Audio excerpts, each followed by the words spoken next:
Welcome to Learnino. നമ്മളിന്നിവിടെ discuss ചെയ്യാൻ പോകുന്ന ടോപ്പിക്ക് സിക്കകത്തുള്ള വേരിയബിൾസിനെ കുറിച്ചിട്ടാണ്. ഓക്കെ, ഇതൊരു ഇമ്പോർട്ടൻ്റ് ആയിട്ടുള്ള ഒരു കോൺസെപ്റ്റാണ്. സിക്കകത്ത് എങ്ങനെ നമ്മൾ സി പ്രോഗ്രാമിംഗ് ലാംഗ്വേജിൽ ഒരു വേരിയബിൾ നമ്മൾ ഡിക്ലെയർ ചെയ്യുന്നു എന്നുള്ളതാണ് നമ്മളിവിടെ നോക്കാൻ പോകുന്നത്. Okay, so before we are going to declare the variable, നമുക്ക് ആദ്യം അറിയണം എന്താണ് ഒരു വേരിയബിൾ എന്നുള്ളത്. Okay, so what are the variables? Variables എന്ന് പറഞ്ഞു കഴിഞ്ഞാൽ ഇറ്റ് ഈസ് എ ഡാറ്റ നെയിമാണ് ടു സ്റ്റോർ എ വാല്യൂ. ഒരു പെർട്ടിക്കുലർ വാല്യൂ സ്റ്റോർ ചെയ്യാൻ വേണ്ടി യൂസ് ചെയ്യുന്ന ഒരു ഡാറ്റ നെയിമാണ് എന്ത് വേരിയബിൾ എന്ന് പറയുന്നത്. ഓക്കെ, ദി ടേം വേരിയബിൾ ഇത് കേൾക്കുമ്പോൾ തന്നെ നമുക്ക് മനസ്സിലാവും it is something that always varies അല്ലേ. എന്തൊരു സാധനം നമ്മൾ സ്റ്റോർ ചെയ്താലും അതിന് വാരി ചെയ്യാനുള്ള ഒരു കഴിവുള്ള സാധനത്തിനെയാണ് നമ്മൾ വേരിയബിൾ എന്ന് പറയുന്നത്. സോ നമ്മൾ സി പ്രോഗ്രാമിങ്ങിൽ നമ്മൾ ഒരു വേരിയബിൾ നമ്മൾ ഡിക്ലെയർ ചെയ്യുകയാണെന്ന് വിചാരിച്ചു കഴിഞ്ഞാൽ നമുക്കത് കോൺസ്റ്റൻ്റ് ആയിട്ട് നമുക്ക് ഡിക്ലെയർ ചെയ്യാൻ പറ്റും. അല്ലാന്നുണ്ടെന്നുണ്ടെങ്കിൽ നമുക്കിങ്ങനെ വേരി ചെയ്തിട്ട് നമുക്ക് ഡിക്ലെയർ ചെയ്യാൻ പറ്റും. അപ്പോൾ നമ്മളൊരു വാരി ചെയ്യുന്നതാണോ കോൺസ്റ്റൻ്റ് ആണോ എന്നൊക്കെ അറിയുന്നതിന് മുന്നേ ഓൾറെഡി നമ്മൾ എന്ത് ചെയ്തിരിക്കണം, ഒരു വേരിയബിൾ നമ്മൾ ഓൾറെഡി ഡിക്ലെയർ ചെയ്തിരിക്കണം. അപ്പോൾ ഇത് ഡിക്ലെയർ ചെയ്യുന്ന വേരിയബിൾ എവിടെയാണ് സ്റ്റോർ ചെയ്യാൻ പോകുന്നത്? സ്റ്റോർ ചെയ്യുന്നത് കമ്പ്യൂട്ടറിൻ്റെ മെമ്മറിയിലായിരിക്കും സ്റ്റോർ ചെയ്യുക. സോ എങ്ങനെയാണ് ഇത് സ്റ്റോർ ചെയ്യുക എന്നുള്ളത്? ഓക്കെ, ഇവിടെ കാണുന്ന ബോക്സ് കണ്ടോ, ഈ ബോക്സ് പോലെ ആയിരിക്കും എന്തുണ്ടാവുക, നമ്മുടെ മെമ്മറിക്കകത്ത് ഓരോന്നും സ്റ്റോർ ചെയ്യുക. എ എന്ന് പറഞ്ഞിട്ട് ഒരു വേരിയബിൾ സ്റ്റോർ ചെയ്യും, ബി എന്ന് പറഞ്ഞിട്ട് ഒരു വേരിയബിൾ സ്റ്റോർ ചെയ്യും, സി എന്ന് പറയുന്ന വേരിയബിൾ സ്റ്റോർ ചെയ്യും. അങ്ങനെ എത്ര വേണമെങ്കിലും നമുക്ക് സ്റ്റോർ ചെയ്യാൻ പറ്റും. ഓക്കെ, ഇനി ഒരു പ്രോഗ്രാം എടുക്കുകയാണ്. അപ്പോൾ നമുക്ക് A plus B equal to something കിട്ടണം എന്നുള്ളത് നമുക്ക് കിട്ടണമെന്നുണ്ടെങ്കിൽ എന്താ ചെയ്യുക? എ എന്നുള്ള സാധനം ഡിക്ലെയർ ചെയ്യണമെന്നുണ്ടെങ്കിൽ ഒരു വേരിയബിൾ നമ്മൾ അസൈൻ ചെയ്തിരിക്കണം. ബി എന്നുള്ളത് നമുക്ക് കിട്ടണം എന്നുള്ളതിന് നമ്മൾ ബി ഓൾറെഡി അസൈൻ ചെയ്തിരിക്കണം. ഇനി ഇത് രണ്ടും സ്റ്റോർ ചെയ്ത് കഴിഞ്ഞ് കഴിഞ്ഞാൽ അതിൻ്റെ വാല്യൂ റിട്രീവ് ചെയ്യണമെന്നുണ്ടെങ്കിൽ അവിടെ വേറൊരു ഡാറ്റ നെയിം നമ്മൾ ഡിക്ലെയർ ചെയ്യണം. അതിന് വേണ്ടിയിട്ടാണ് ഇവിടെ സി എന്നുള്ളത് കൊടുത്തിരിക്കുന്നത്. അപ്പോൾ A plus B equal to C ആണെന്ന് നമുക്ക് കിട്ടണം. അപ്പോൾ സിയുടെ വാല്യൂ നമുക്ക് കിട്ടണം എന്നുണ്ടെങ്കിൽ സിക്ക് നമ്മൾ എന്ത് ചെയ്തിരിക്കണം, ഒരു ഡാറ്റ നെയിം നമ്മളവിടെ ഡിക്ലെയർ ചെയ്തിരിക്കണം. അപ്പോൾ A plus B equal to C ആണെന്ന് അറിയണമെന്നുണ്ടെങ്കിൽ നമ്മൾ അവിടെ എത്ര വേരിയബിൾ ഡിക്ലെയർ ചെയ്യണം? 3 വേരിയബിൾ നമ്മളവിടെ ഡിക്ലെയർ ചെയ്യണം. എയ്ക്ക് ഒരു വാല്യൂ നമ്മൾ അസൈൻ ചെയ്യും, ബിക്ക് ഒരു വാല്യൂ നമ്മൾ അസൈൻ ചെയ്യും. അത് രണ്ടും അസൈൻ ചെയ്ത് കഴിഞ്ഞാൽ സി എന്നുള്ള റിസൾട്ട് കിട്ടിക്കഴിഞ്ഞാൽ അത് സ്റ്റോർ ചെയ്യാൻ വേണ്ടി നമ്മൾ സി എന്ന് പറയുന്ന ഒരു വേരിയബിളും കൂടി നമ്മൾ എന്ത് ചെയ്യും, അവിടെ ഡിക്ലെയർ ചെയ്യും. അങ്ങനെയാണ് നമ്മൾ ഡിക്ലെയർ ചെയ്യുക. അതായത് എത്ര തന്നെ നമുക്ക് വേണോ, എത്ര നമ്മൾ വേരിയബിൾ അതിനകത്ത് ആവശ്യമുണ്ടോ അത്രയും വേരിയബിൾ നമ്മൾ എന്ത് ചെയ്യണം, ഇനീഷ്യലി തന്നെ പ്രോഗ്രാമിന് നമ്മൾ കാണിച്ചു കൊടുക്കണം എനിക്ക് ഇത്ര വേരിയബിൾ വേണം എന്നുള്ളത്. അങ്ങനെ ഡിക്ലെയർ ചെയ്യാൻ വേണ്ടിയിട്ടാണ് നമ്മൾ എന്ത് യൂസ് ചെയ്യുന്നത്, ഈ വേരിയബിൾസ് എന്ന് പറയുന്ന കോൺസെപ്റ്റ് യൂസ് ചെയ്യുന്നത്. ഇനി ഒരു വേരിയബിൾ ഡിക്ലെയർ ചെയ്യണം എന്നുണ്ടെന്നുണ്ടെങ്കിൽ അതിനകത്ത് കുറച്ച് റൂൾസ് നമ്മൾ അറിഞ്ഞിരിക്കണം. പ്രത്യേകിച്ച് സി എന്ന് പറയുന്ന ഒരു സ്ട്രക്ചേർഡ് ആയിട്ടുള്ള ഒരു പ്രോഗ്രാമിംഗ് ലാംഗ്വേജ് ആയതുകൊണ്ട് അതിൻ്റേതായിട്ടുള്ള ചില പ്രൊസീജിയേഴ്സിന് ടു ഫോളോ ചെയ്യാൻ വേണ്ടിയിട്ട്. അപ്പോൾ അതിൽ ഫസ്റ്റ് വണ്ണാണ് they must begin with letter.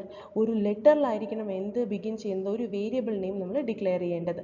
അപ്പോൾ എപ്പോഴും വേരിയബിൾ നെയിം എന്ന് പറയുന്നതായിരിക്കണം ഒരു ലെറ്റർ ആയിരിക്കണം. ഓക്കെ, അത് ക്യാപിറ്റൽ എ ടു സെഡ് ആവാം, അല്ലാന്നുണ്ടെങ്കിൽ small letter A to Z ആവാം.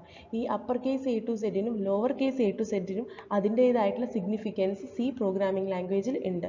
സോ നമ്മൾ ഓൾറെഡി ഇപ്പോൾ ക്യാപിറ്റൽ ലെറ്റർ എ ആണ് നമ്മൾ ഡിക്ലെയർ ചെയ്തതെന്നുണ്ടെങ്കിൽ നമ്മുടെ ഔട്ട്പുട്ടിൽ നമ്മൾ കൊടുക്കേണ്ട എന്തായിരിക്കണം, ക്യാപിറ്റൽ ലെറ്റർ എ തന്നെ ആയിരിക്കണം, അല്ലാന്നുണ്ടെങ്കിൽ വാല്യൂ എടുക്കില്ല. സോ എ എന്ന് പറഞ്ഞു കഴിഞ്ഞാൽ സ്മോൾ ലെറ്റർ ആണോ ക്യാപിറ്റൽ ലെറ്റർ ആണോ എന്നുള്ളത് ആദ്യം തന്നെ എന്ത് ചെയ്തിരിക്കണം, അസൈൻ ചെയ്തിരിക്കണം. പിന്നെ ചില പ്രോഗ്രാമിന് ചില സമയങ്ങളിൽ നമുക്ക് അണ്ടർസ്കോറും അങ്ങനെയുള്ള കാര്യങ്ങൾ നമുക്ക് യൂസ് ചെയ്യാൻ പറ്റും. പക്ഷെ അത് എല്ലായ്പ്പോഴും നടന്നോളണം എന്നില്ല. ബട്ട് ബേസിക്കലി ലെറ്ററിലായിരിക്കണം എന്ത് സ്റ്റാർട്ട് ചെയ്യേണ്ടാവുക, ഒരു ഇൻറ്റിജർ നെയിം നമ്മൾ കൊടുക്കുക, അല്ലെങ്കിൽ ഒരു ഫ്ലോട്ട് നെയിം എന്താണോ കൊടുക്കുന്നത് ഡാറ്റ നെയിം കൊടുക്കുന്ന സമയത്ത് നമ്മൾ എന്തിലായിരിക്കും കൊടുക്കണം, ഒരു വേരിയബിൾ കൊടുക്കുമ്പോൾ അത് ബേസിക്കലി ഒരു ലെറ്ററിലായിരിക്കണം സ്റ്റാർട്ട് ചെയ്യേണ്ടാവുക.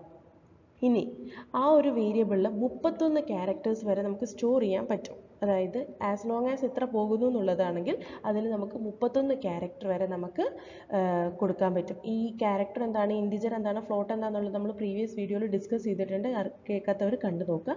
സോ ഈ 31 ക്യാരക്ടേഴ്സ് വരെ നമുക്ക് സ്റ്റോർ ചെയ്യാൻ പറ്റും.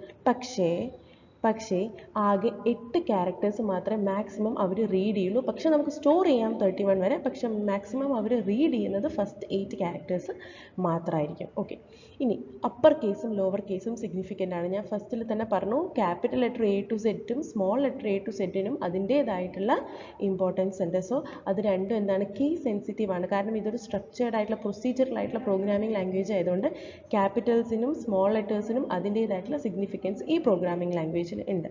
ഓക്കെ, പിന്നെ കീവേഡ് എന്നൊരു കോൺസെപ്റ്റ് സിയിലുണ്ട്. Will discuss on later classes. അപ്പോൾ ഇതിൽ കീവേഡ് എന്നൊരു കൺസെപ്റ്റ് ഇവിടെ നമ്മൾ യൂസ് ചെയ്യാൻ പാടില്ല. ഒരു വേരിയബിൾ ഡിക്ലെയർ ചെയ്യുന്ന സമയത്ത് കീവേഡ്സ് അവിടെ യൂസ് ചെയ്യാൻ പാടില്ല. പിന്നെ white spaces are not allowed. നമ്മൾ ഇൻ ബിറ്റ്വീൻ സ്പേസസ് ഒക്കെ കൊടുക്കുന്നത് നമുക്ക് പാടില്ല. ഓക്കെ, ഇതൊക്കെയാണ് എന്താ റൂൾസ് നമ്മൾ ഫോളോ ചെയ്യേണ്ടത്.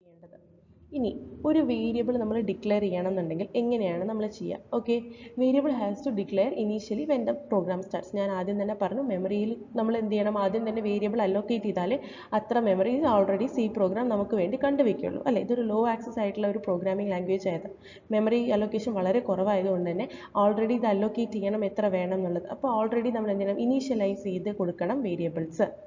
സെക്കൻഡ് വൺ, നമ്മൾ ഇനീഷ്യലൈസ് ചെയ്ത് കഴിഞ്ഞ് കഴിഞ്ഞാൽ നമ്മുടെ റിസൾട്ട് കിട്ടുന്നത് കമ്പൈൽ ചെയ്തിട്ടാണെന്ന് പറഞ്ഞത്. അപ്പോൾ കമ്പൈലർക്ക് അറിയണം എന്ത് വേരിയബിൾ നമ്മൾ കൊടുക്കുന്നു എന്നുള്ളത്. അപ്പോൾ അത് ആദ്യം ഇനീഷ്യലൈസ് ചെയ്താൽ മാത്രമേ അത് മെമ്മറി അലോക്കേറ്റ് ചെയ്യുള്ളൂ. മെമ്മറി അലോക്കേറ്റ് ചെയ്ത് കഴിഞ്ഞാൽ മാത്രമേ കമ്പൈലറിന് അറിയുള്ളൂ ഹൗ മെനി വേരിയബിൾസ് നമ്മൾ അസൈൻ ചെയ്തിട്ടുണ്ട് എന്നുള്ളത്. ഓക്കെ, ഇനി it tells the compiler what variable name is. അതെ, നമ്മൾ ഓൾറെഡി മെമ്മറിയിൽ അലോക്കേറ്റ് ചെയ്യുമ്പോൾ മെമ്മറി പറഞ്ഞു കൊടുക്കും കമ്പൈലറിന് എന്തൊക്കെ വേരിയബിൾ നെയിമാണ് നമ്മൾ ഡിക്ലെയർ ചെയ്തിരിക്കുന്നത് എന്നുള്ളത്. Okay, and it also specifies what type of data it will hold. ഏത് ടൈപ്പ് ഓഫ് ഡാറ്റയാണ് നമ്മൾ ഇന്നലെ പറഞ്ഞ ടൈപ്പ് ഓഫ് ഡാറ്റാസ് അല്ലേ, ആ ഏത് ടൈപ്പ് ഓഫ് ഡാറ്റയാണ് ഹോൾഡ് ചെയ്യുന്നതെന്നുള്ളത് എന്ത് ചെയ്തു, ഈ കമ്പൈലർക്ക് ആര് പറഞ്ഞു കൊടുക്കും, മെമ്മറി പറഞ്ഞു കൊടുക്കും. ഓക്കെ, ഇനി ഒരു ഡാറ്റ നമ്മൾ എങ്ങനെയാണ് ഡിക്ലെയർ ചെയ്യുക എന്നുള്ളത്. ഓക്കെ, ഇങ്ങനെയാണ് ഡിക്ലെയർ ചെയ്യുക, data underscore type variable. Data type എന്താണെന്ന് നമ്മൾ ഇൻറ്റ് ഫ്ലോട്ട് എന്നൊക്കെയുള്ള നമ്മൾ പറഞ്ഞിരുന്നു. അപ്പോൾ ഏത് ഡാറ്റ ടൈപ്പാണോ യൂസ് ചെയ്യുന്നത് അതിൻ്റെ കൂടെ വേരിയബിൾ. ഓക്കെ, അത് സിംഗിളായിട്ട് ഡിക്ലെയർ ചെയ്യുകയാണെന്നുണ്ടെങ്കിൽ ഇങ്ങനെയാണ് ഡിക്ലെയർ ചെയ്യുക. ഓക്കെ, അപ്പോൾ സിംഗിളായിട്ടാണ് നമ്മൾ ഡിക്ലെയർ ചെയ്യണതെന്നുണ്ടെങ്കിൽ നമ്മൾ എങ്ങനെ ഡിക്ലെയർ ചെയ്യാം, ഇതിങ്ങനെ ഉണ്ടോ, ഈ ഡാറ്റ ടൈപ്പ് var എന്നുള്ളത് ഇങ്ങനെയാണ് എന്ത് ചെയ്യുക, ഡിക്ലെയർ ചെയ്യുക. സിംഗിളായിട്ടാണ് നമ്മൾ ഡിക്ലെയർ ചെയ്യുന്നുണ്ടെങ്കിൽ നമ്മൾ ഇങ്ങനെയാണ് ഡിക്ലെയർ ചെയ്യുക. ഇനി നമ്മൾ കുറേ നമുക്ക് വേരിയബിൾ അസൈൻ ചെയ്യണമെന്നുണ്ടെങ്കിൽ ഒരു പ്രാവശ്യം നമ്മൾ ഡാറ്റ ടൈപ്പ് കൊടുത്താൽ മതി. ഇപ്പോൾ സെയിം ആയിട്ടുള്ള ഡാറ്റാസാണ് നമ്മൾ കൊടുക്കുന്നുണ്ടെങ്കിൽ ഒരു പ്രാവശ്യം നമ്മുടെ ഡാറ്റ ടൈപ്പ് കൊടുത്താൽ മതി. അതിനുശേഷം എത്ര തന്നെ വേരിയബിൾ നമുക്ക് വേണോ അത് ഡയറക്റ്റ് ആയിട്ട് തന്നെ നമുക്ക് കൊടുക്കാം. അങ്ങനെ കൊടുക്കാനാണ് ഇതിങ്ങനെ കണ്ടോ, ഡാറ്റ ടൈപ്പ് വേരിയബിൾ 1 വേരിയബിൾ 2 എത്ര കൊടുക്കുന്നു, വേരിയബിൾ n വരെ നമുക്ക് അവിടെ ഡിക്ലെയർ ചെയ്യാൻ പറ്റും. അതിനൊരു എക്സാമ്പിളാണ് ഇൻറ്റ് സം.